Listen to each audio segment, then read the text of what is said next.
dalam 1 Tesalonika 5. 1 Tesalonika 5 ayat 18. Saya percaya ayat ini adalah ayat yang sudah saudara hafal semuanya. Tidak apa-apa kalau buka kitab silakan.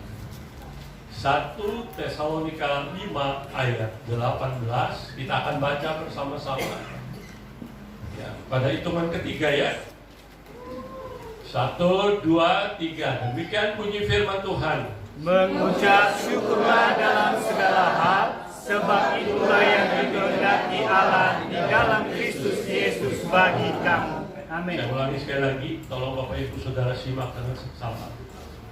Demikian bunyi firman Tuhan, mengucap syukurlah dalam segala hal, karena itulah yang dikehendaki Allah dalam Kristus Yesus bagi kamu, bagi kita semua, bagi saudara dan saya. Bapak Ibu yang terkasih dalam Tuhan Yesus Kristus, pertanyaannya sekarang, mengapa kita harus mengucap syukur? Mengapa kita harus mengucap syukur? Halo? Kenapa? Karena mengucap syukur itu adalah merupakan suatu tindakan iman. Mengucap syukur itu adalah suatu tindakan iman. Karena di balik ucapan syukur kita itu ada berkat yang Tuhan sediakan bagi kita. Yaitu pertolongan, pemulihan, apa saja yang Tuhan sediakan bagi kita. Kita harus bisa mengucap syukur. Ya. Mengucap syukur itu adalah suatu bahasa yang paling tinggi, paling mulia di hadapan Tuhan. Saya kasih tahu saudara ya, kalau saudara bisa mengucap syukur itu, Tuhan suka banget gitu. Dalam segala hal dikatakan firman Tuhan, baik senang mau susah tetap mengucap syukur. Bisa enggak? Bisa mengucap syukur dalam segala keadaan, kondisi apapun? Hah? Kalau lagi senang bisa ya? Gampang. Coba lagi susah bisa enggak? Ayo saya mau tanya. Ngaku aja. Bisa enggak? Tuhan bilang dalam segala hal kita harus tetap mengucap syukur. Amin. Kalau saudara baca di kitab Mazmur itu menceritakan tentang Raja Daud. Raja Daud itu menghadapi segala masalah, persoalan dalam hidupnya, walaupun dia seorang raja. Ada tantangan, ada pergumulan, ada masalah, ada penderitaan yang dialami oleh Daud. Tapi dia tetap mengucap syukur sama Bapa di surga. Ini yang luar biasa. Contoh yang lain kalau kita baca di dalam cerita tentang murid-murid Tuhan Yesus. Murid-murid Tuhan Yesus juga begitu. Mereka juga mengucap syukur dalam segala masalah, tantangan, persoalan apapun yang terjadi. Haleluya. Kalau kita lihat contoh Paulus dan Silas pada waktu mereka di dalam penjara Filipi, apa yang terjadi? Mereka tuh tetap mengucap syukur. Tengah malam mereka memuji Tuhan, bersorak-sorai memuji Tuhan, bernyanyi. Walaupun tangan mereka diikat di rantai, kaki mereka dibelenggu, semua yang supaya penjara itu semuanya ditutup rapat, dijaga oleh pasukan para penjaga penjara. Tapi tengah malam pada waktu mereka bersorak-sorai memuji Tuhan dan berdoa dengan ucapan syukurnya yang luar biasa. Dan jemaat di rumah juga sama, berdoa bermereka. Apa yang terjadi? Terjadilah gempa yang luar biasa. Sehingga rantai yang mengikat mereka, belenggu yang mengikat kaki mereka, dan pintu-pintu penjara, engsel-engselnya terbuka semua. Sehingga mereka bisa keluar dari penjara.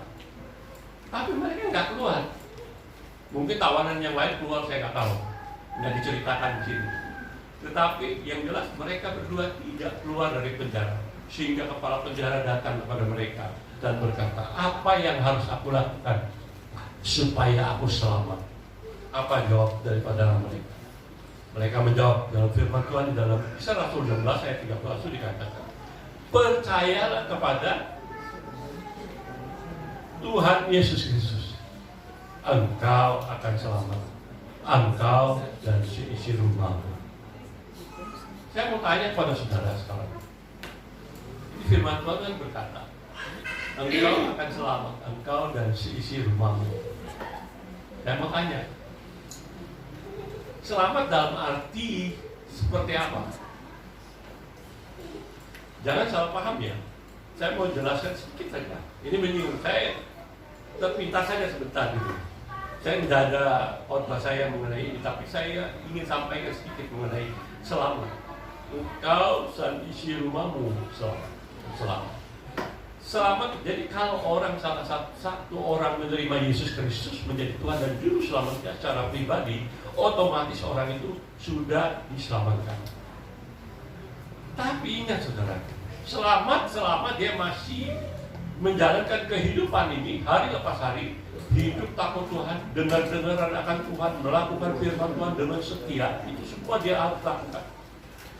Tadi dikatakan seisi rumahmu, engkau akan selamat dan seisi rumahmu. Berarti kalau suaminya diselamatkan, istrinya juga diselamatkan, anak-anaknya diselamatkan. Itu artinya apa?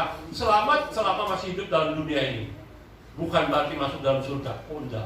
Karena orang ke surga itu udah ikut-ikutan.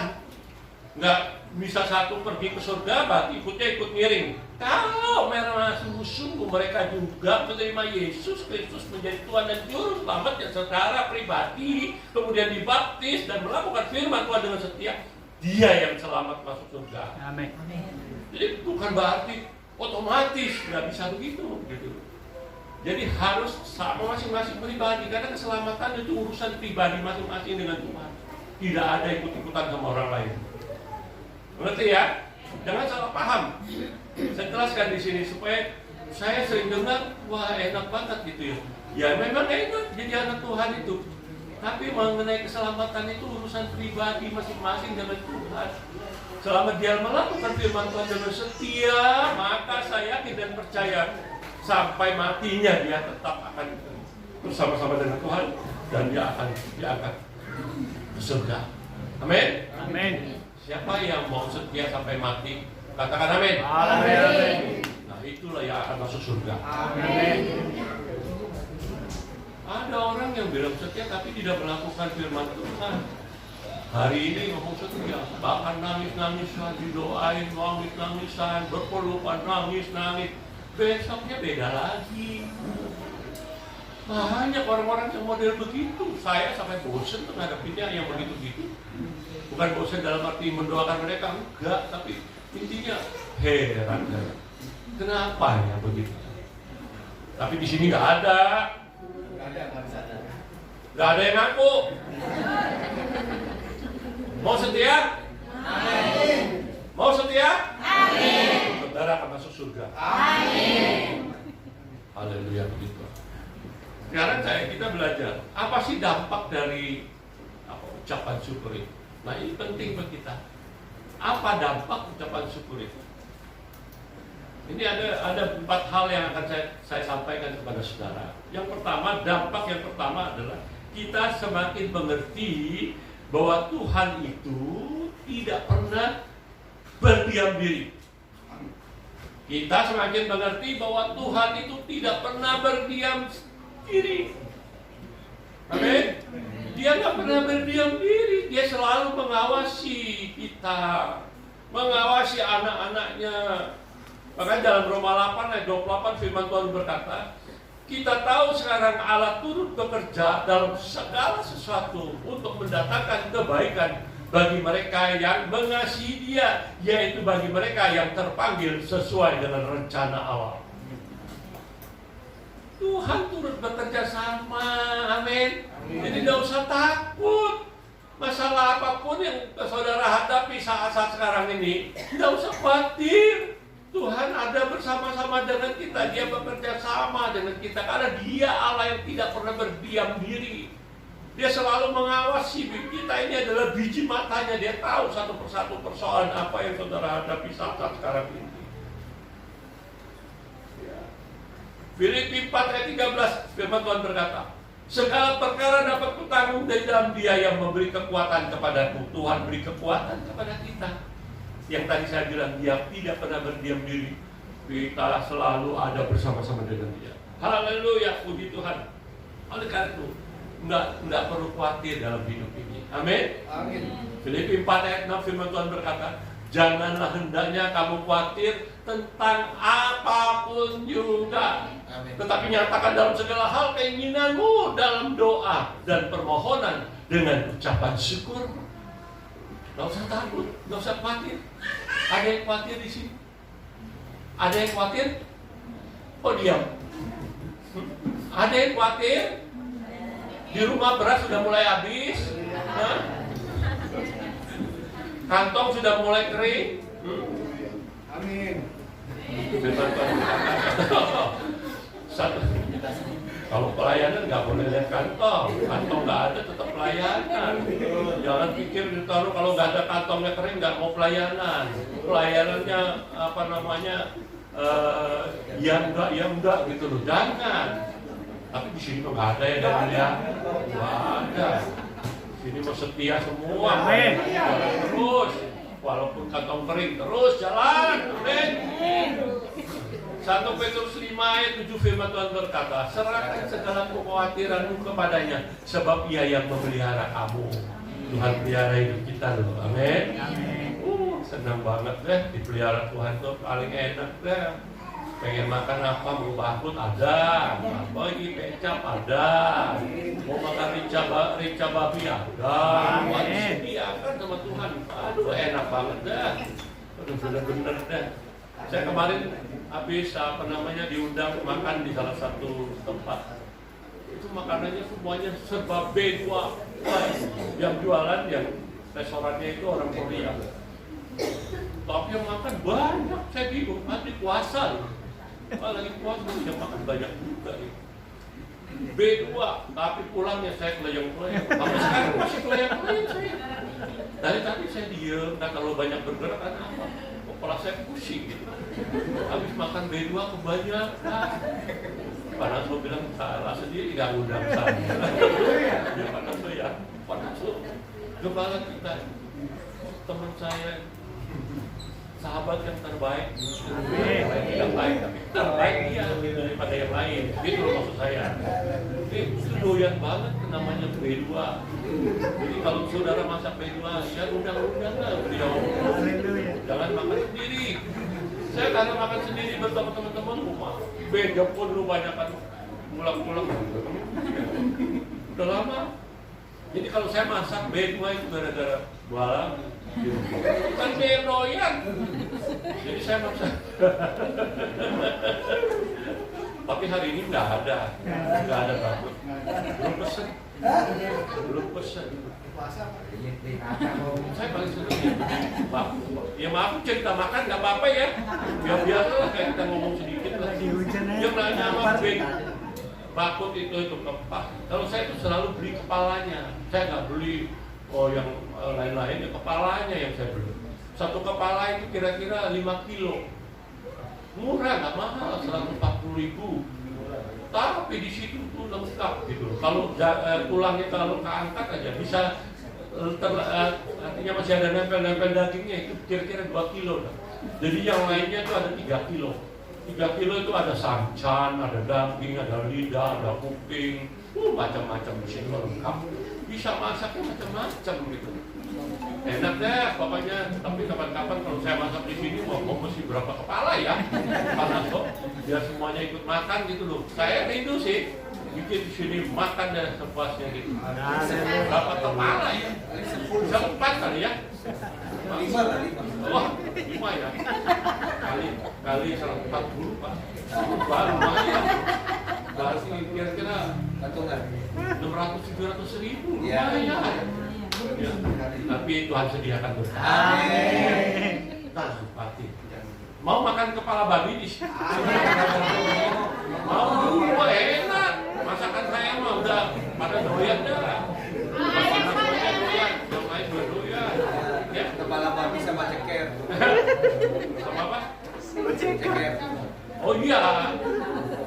Ini ngomong-ngomong ceker ya. Saya kasih tahu ya. Ya ini saya baru tahu juga gitu. Ternyata ceker itu manfaatnya sangat luar biasa. Padahal ceker itu kalau dipikir kan ya dagingnya nggak ada, digigit begitu aja ya. Tapi ternyata manfaatnya luar biasa.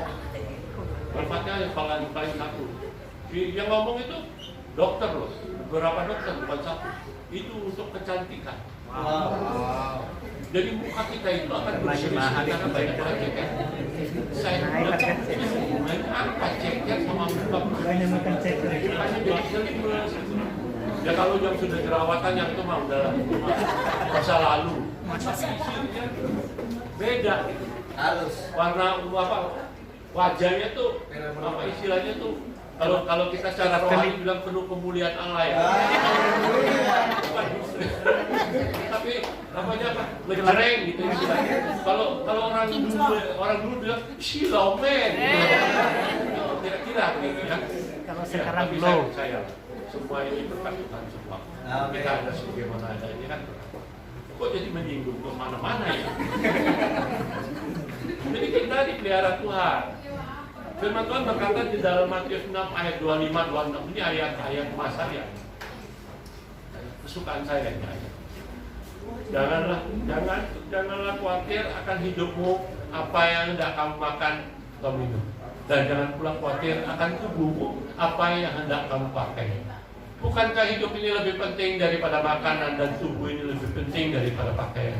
Pandanglah burung-burung di langit yang tidak menabur dan tidak menuai dan tidak mengumpulkan bekal dalam lumbung, namun diberi makan oleh Bapamu yang di surga. Bukankah kamu jauh melebihi burung-burung itu? Benar? Amin. Iya, jauh lebih dari burung-burung. Jadi tidak usah takut, tidak usah khawatir. Jadi dampak yang pertama adalah mengapa harus mengucap syukur? Kita semakin mengerti bahwa Tuhan itu tidak pernah berdiam diri. Yang kedua, mengapa kita mengucap syukur? Yang kedua adalah kenapa kita mengucap syukur? Karena kita mengucap syukur itu karena apa? Karena kita ini adalah pribadi yang semakin positif. Pikirannya semakin positif. Haleluya. Bapak Ibu mengerti maksud saya di sini. Karakter kita itu adalah karakter yang positif. Oleh karena itu sehingga ada mujizat, ada pemulihan, ada berkat yang Tuhan sediakan buat kita. Pribadi yang positif itu kita coba lihat di dalam Filipi 14. Jangan, tolong ditayangi deh Filipi 4 ayat 16 ya. Oke ya.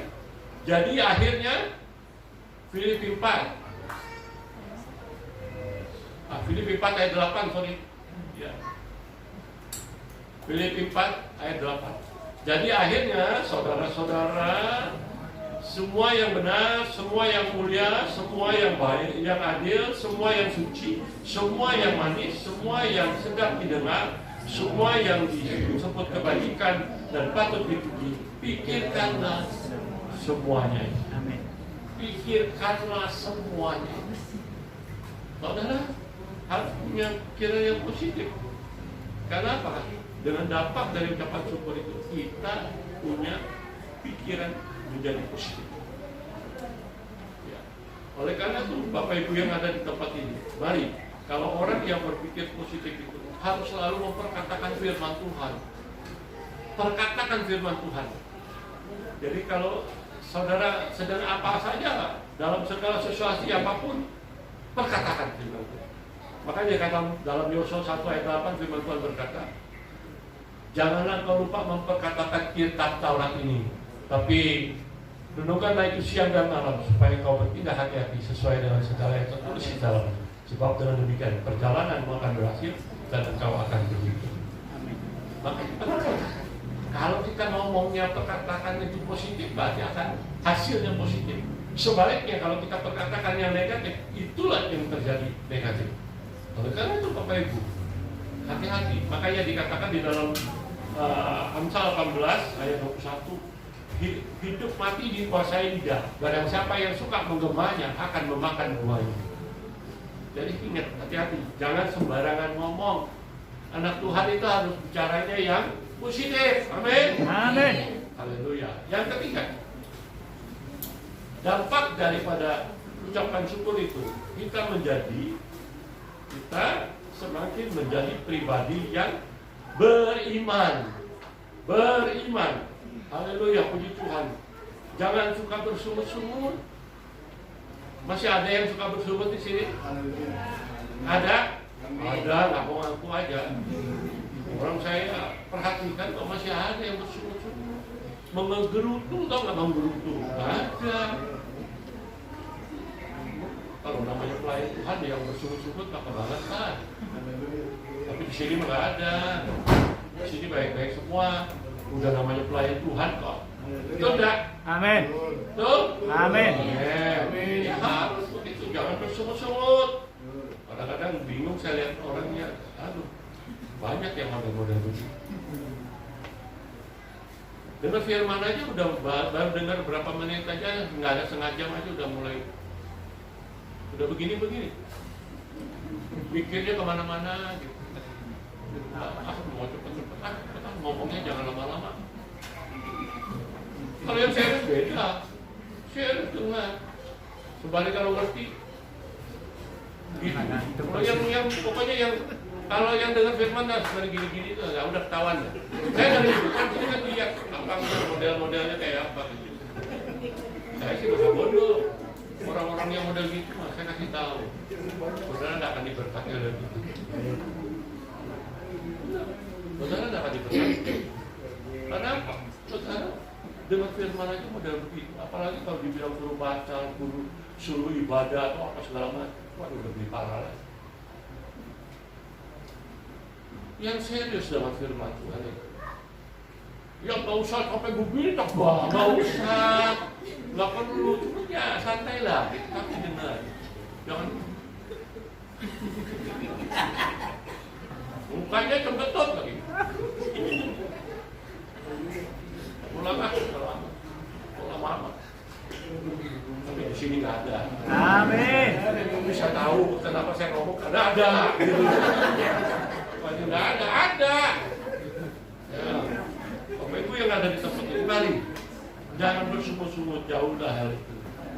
Apapun yang terjadi dalam hidup kita, tetaplah kita senantiasa beriman kepada Tuhan. Amin. Beriman kepada Tuhan Yesus Kristus. Coba kita lihat di dalam Kolose 2 ayat 6. Tolong deh ditayangkan deh, Kolose 2 ayat 6 dan 7. Kolose 2 ayat 6 dan 7. Tolong ditayangkan. Kemana orangnya? Tidur. Ngelek orang. Kemana? Ya. Hah? Mana? Belum. Tadi udah saya kasih ayatnya. Gope. Kolose 2 Ibrani.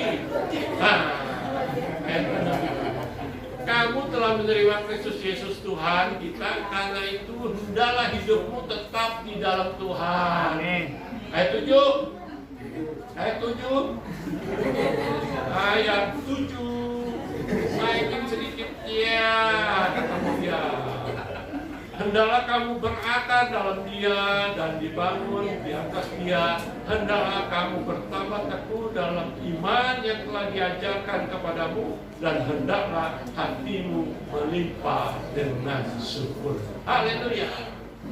Oleh karena itu Bapak Ibu yang terkasih dapat ini, apapun yang terjadi saya sudah katakan bahwa kita tetap beriman di dalam Dia. Amin. Beriman di dalam Yesus Kristus. Jangan tinggalkan Tuhan. Ingat, saudara sudah menerima Yesus Kristus menjadi Tuhan dan Juru Selamat secara pribadi. Jangan sampai tinggalkan Tuhan. Katakan amin. Amin. Saya masih perhatikan masih ada orang-orang yang begitu. Sudah terima Yesus, tapi akhirnya dapat pacar. Nah, maaf kata ya, dapat pacar yang tidak seiman. Tinggalkan Tuhan. Oleh karena itu, anak-anak muda di sini ya, yang perempuan, yang laki, ya, jangan cari pasangan hidup yang tidak seiman. Kalau pacaran ketemu sama yang tidak seiman, mendingan putus. Biar kaya, biar ganteng, biar cantik, putus, jangan terusin. Amin. Amin. Pak Hendrawan lah kalau ngomong gampang, tapi kan sayang itu dia kan orang orang berduit, kaya raya, cakep, ganteng lagi. Apa hidupmu karena ganteng, karena duit aja?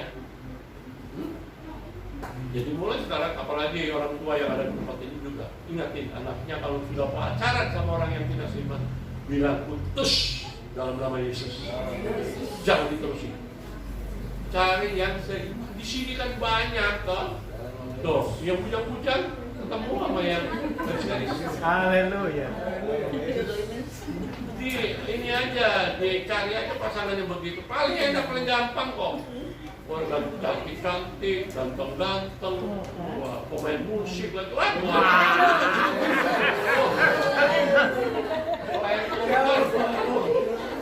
itu jangan yang udahlah, jadi. Makanya jangan bergaul dengan orang-orang yang boleh bergaul dengan siapa saja. Tuhan tidak melarang. Tapi ingat, pergaulan yang buruk merusak kebiasaan yang baik. Amin. Jadi kalau kita bergaul itu harus cari orang-orang yang benar-benar yang di dalam Tuhan sungguh-sungguh. Amin. Pertama harus seiman, ya paling enak gitu cari pasangan yang ibadah. Kalau saya dulu masih belum seiman, waktu itu istri saya Kristen, saya orang Buddha. Wah, waktu suruh mau menikah, saya harus masuk Kristen karena diharuskan oleh orang tuanya begitu. Saya mah ikut aja, baptis ya ikut. Udah selesai, udah menikah apa? Dosa jalan nggak? Jalan. Nah ini hendrawan dulu. Jalan, dosa jalan. Tapi karena doa istri saya luar biasa. Doa yang luar biasa. Istri saya tetap doa, jaringan doa wanita Pamulang, jaringan wanita nasional, secara nasional seluruh Indonesia. Jadi perginya ke daerah-daerah Kalimantan, ke mana-mana dia putar, ke Papua segala macam. Sekarang nggak boleh lagi. Sekarang di rumah tak, nggak boleh pergi kemana-mana. Karena doanya istri saya bisa bertobat. Amin. Hampir 8 tahun saya di dalam dosa, sudah menikah, udah punya anak. Dosa. Saya nggak sebut ini dosanya ya. Kira-kira kalau dosa, saudara tahu lah kira-kira lah. Ya, masa sama si seperti satu persatu. Gak usah ya. Tapi karena dia pendoa yang luar biasa, dia doa saya tuh bukan tumpang tangan loh, tumpang kaki.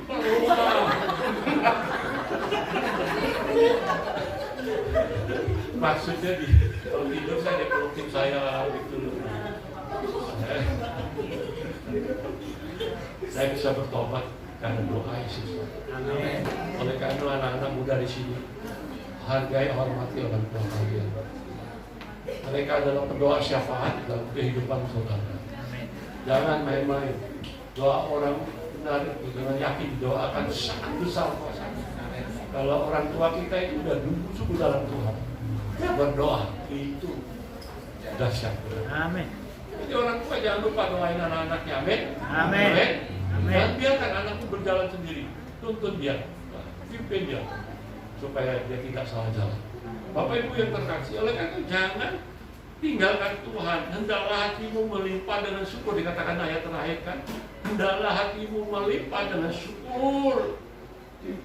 Contoh ya anak yang terhilang. Kalau saudara baca di dalam Lukas 15 itu menceritakan anak yang terhilang. Ada satu keluarga, bapaknya kaya raya, punya anak dua. Satu disebut ya sulung, yang satu dua-duanya laki-laki, sulung dan bungsu. Yang bungsu itu minta hartanya, warisannya. Dia minta sama orang tua, terus dikasihlah oleh orang tuanya, bagi dua, maksudnya sama kakaknya. Terus dengan hartanya itu dia pergi keluar kota. Dia hampir berfoya-foya, singkat cerita hartanya habis. Dia mau makan aja nggak ada punya duit. Akhirnya dia kerja sama tukang peternakan babi. Tapi dia mau makan ampas babi aja, nggak ada yang mau ngasih. Coba bayang, dia teriak. Saya ingat, bapakku di sana banyak makanan berlimpah-limpah, semuanya. Kenapa aku nggak balik aja ya ke bapak? Dia kembali. Dia sadar, dia menyesal, dia kembali. Waktu bapaknya lihat dari jauh anaknya datang, dia samperin, dia pelukin anaknya. Begitupun Bapak di surga. Saya ingatkan kepada kita semua, kalau kita sungguh-sungguh menjadi orang-orang percaya yang mengasihi Tuhan, jangan berbuat sesuatu hal yang mendukakan hati. Amin. Kita mau senantiasa hidup benar di hadapan Tuhan. Jangan pernah tinggalkan. Kembalilah kepada Tuhan dengan benar. Balik kembali. Tuhan tidak akan membiarkan kita, tapi Dia akan terus merangkul kita, memeluk kita. Karena kita adalah anak harta kesayangan. Yang penting kita ngaku dosa di hadapan Tuhan akan membantu kita. Amin. Percaya. Oleh karena itu Bapak Ibu Saudara yang ada di tempat ini, mari kita harus menjadi orang yang berakar, bertumbuh di dalam Tuhan dan menghasilkan. Orang yang menghasilkan buah itu harus hidup dekat dengan Tuhan, melekat dengan Tuhan. Tidak mungkin kita menghasilkan buah. Tuhan memberikan perumpamaan sebagai Dia adalah pokok anggur. Di dalam Yohanes 15 ayat 5, akulah pokok anggur dan kamulah ranting-rantingnya. Barang siapa tinggal dalam aku dan aku dalam dia, ia berbuah banyak. Sebab di luar aku kamu tidak dapat berbuat apa-apa. Jadi kita harus nempel sama Tuhan. Amin. Amin. Nempel dekat terus sama Tuhan. Dengar-dengaran akan firman-Nya. Sering baca firman Tuhan. Jangan suka bosan baca firman Tuhan. Terus baca. Kalau dengan baca kan iman kita tambah bertumbuh. Makanya dikatakan iman timbul dari pendengaran. Pendengaran oleh firman Kristus. Roma 10 ayat 17. Dengar firman Tuhan, maka iman kita bertumbuh, berakar, berbuah. Amin. Amin. Yohanes 15 ayat 7. Jikalau kamu tinggal dalam aku dan firman-Ku tinggal dalam kamu, maka minta apa saja yang kamu kehendaki, kamu akan menerima. Kita akan menerima. Yang penting kita menunggal bersama-sama dengan Tuhan ada dalam kita, kita ada. Firman-Nya ada dalam kita akan dihasilkan. Dan minta apa saja. Mintalah kepadamu akan diberi, carilah maka kamu akan menerima. Ketoklah pintu akan dibukakan bagimu. Luar biasa. Dan apa saja yang kamu minta dalam doa penuh kepercayaan, kamu akan menerimanya. Waduh, luar biasa. Percaya, imanilah. Amin. Amin. Jadi mempunyai dampak apa? Pribadi yang positif. Dan yang terakhir, kalau udah terakhir kan enak kan, cepat gitu loh. Gampang, cepat pulangnya maksud saya ya.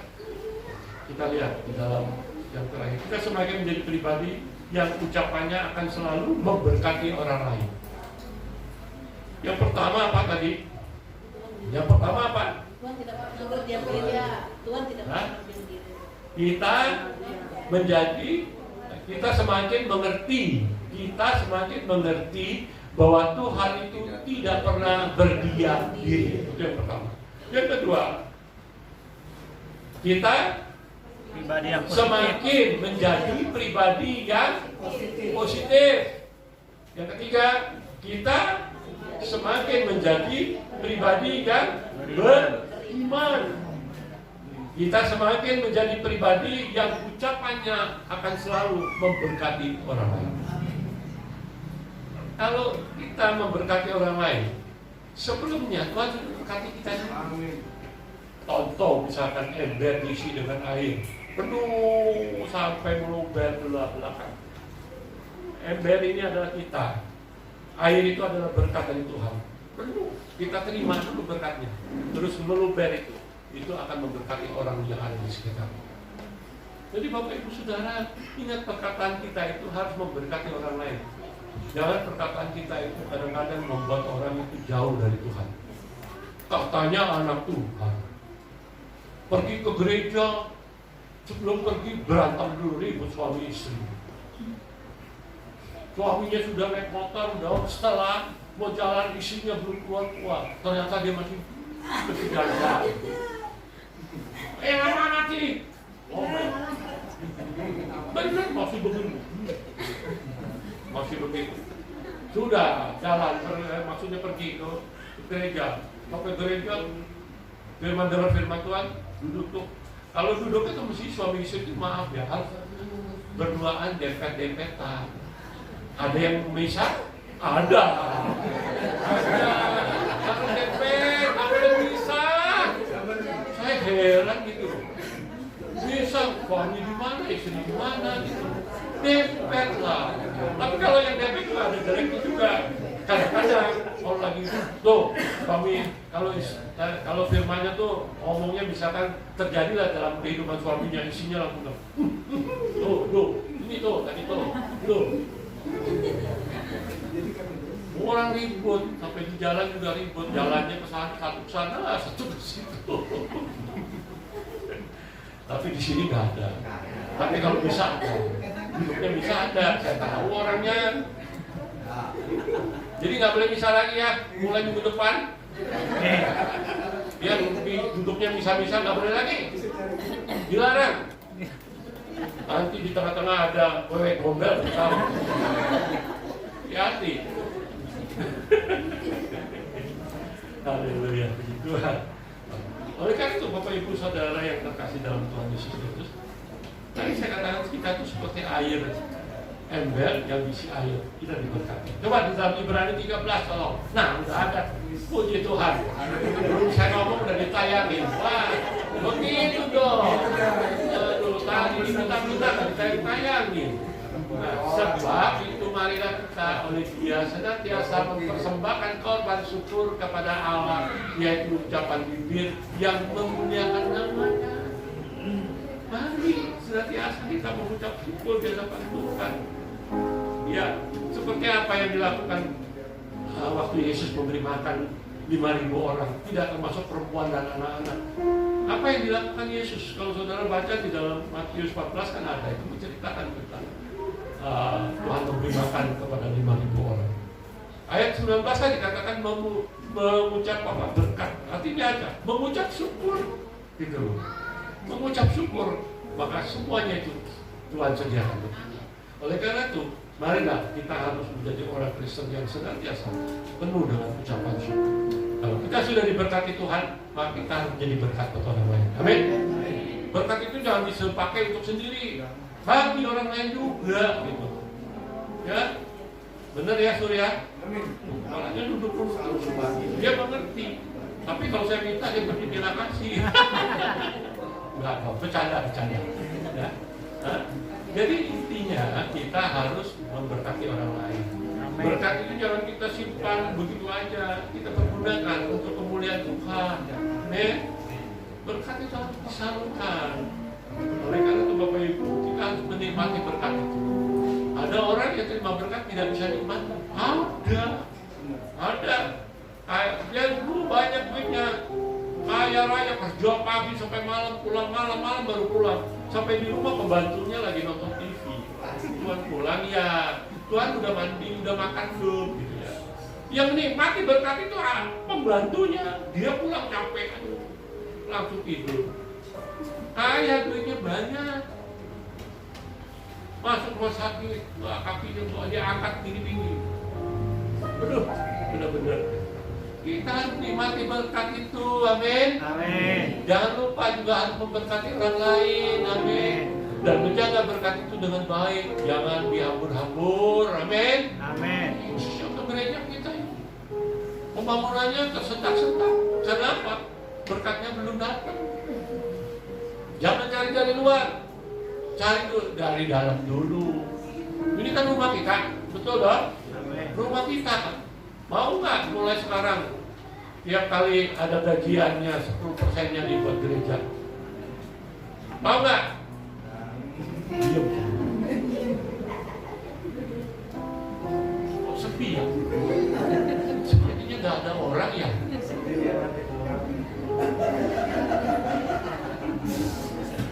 Dibantu gitu. Kemana ya jemaatnya kok hilang ya? Diangkat. Ya, saya kembalikan kepada Bapak Ibu Saudara.